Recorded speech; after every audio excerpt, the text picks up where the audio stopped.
Republican lawmakers are trying to stop the White House from handing over U.S. oversight of the Internet. If they don't succeed, an international organization could take it over as soon as 3 weeks from today. And Mike, you say that is a bad idea for the whole world. Absolutely, David. The United States should not give up total say in the Internet. This is even something that France and Russia have been against. And Bruce, you look at some of the countries that would be involved in controlling the Internet, countries like China, et cetera, they don't have a lot of respect for the freedom of the Internet, do they? Well, one of the opponents of this is Ted Cruz, and I usually don't agree with Ted Cruz, and I don't in this instance, although I did agree with him when he said to vote your conscience in November. But I would say that it just doesn't seem to be that big of a deal for Congress. It's so alarmist on his part, 22 days before it's happening. I mean, we haven't even heard about this until now. But EMAC, isn't it better to act before it happens? Mike is right. You got to stop it because Russia, China, Saudi Arabia could censor it. And, you know, what would happen to a Charlie Hebdo, you know, that got terrorist attacks? They'd be criminalized if there's any criticism of Sharia law, for example. And wasn't the UN caught up in a bribery scandal a couple of years ago? Why do we think the UN can oversee this when they have such corruption? It wouldn't essentially be the UN, but it would be a collection of essentially the same people that are in the UN.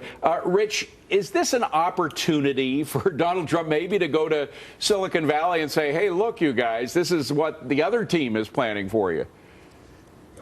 Tactically, I don't think he has time to win over Silicon Valley, but he would be on the right side of this issue. It's not just censorship. You know, in Europe, they want to have this right to forget, that you can wipe out your past if you have a criminal record. You know, child molesters, people like that could wipe out their past. Wow. All right, Sabrina, what do you think inside the Beltway?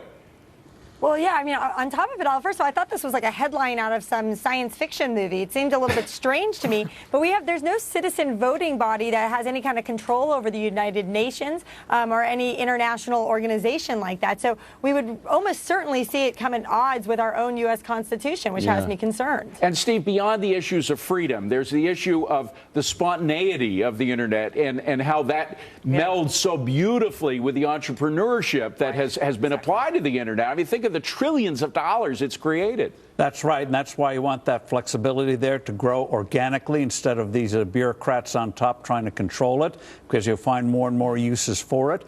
And this combined with what the Federal Communications Commission is doing with regulation here at home that is going to crush the Internet. So leave the Internet alone. It'll prosper. We'll all prosper. Mike, why is this sort of slid under the door? I mean, is that a plan? Or, hopefully we'll bring it out in the open. David, every chance President Obama has to ruin the sovereignty of this country, whether it's with immigration or military or trade, he's done it. And I disagree with Rich.